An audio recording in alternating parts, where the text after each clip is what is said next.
سلام زينات، اليوم جيتكم بحلوة بزاف هايلة البنات. القهوة تاع العصر ولا الصباح تاع الصباح تجي مقرمشة البنات وتجي تدوب في الفم كي تاكلوها، كي شغل تجي طرية.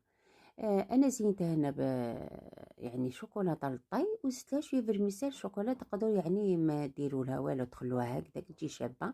كما كتشوفوا في ريسيبيون درت 3 حبات بيض متوسطين، وعندي كاس سكر. زدت لها قرصه ملح، خلطت حتى داب هذاك السكر البنات، وزدت كاس غير باع زيت، زيدوا خلطوه مليح. هنا عندي نص كاس نشا، وزدت هنا مغرفة كبيرة تاع لافاني باش تقعد هذيك الريحة تاع باق تاع لافاني.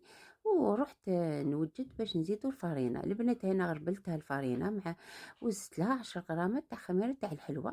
خلط شوية ومن بعد خلوها شوية جارية العجينة وقسموها على زوج. انا دوكا قسمتها على زوج.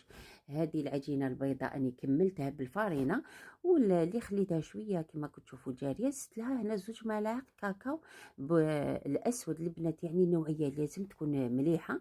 درتهم كورات وشديت المول تاعي، انا درت له كما كتشوفوا غلاف شفاف وطبعتهم.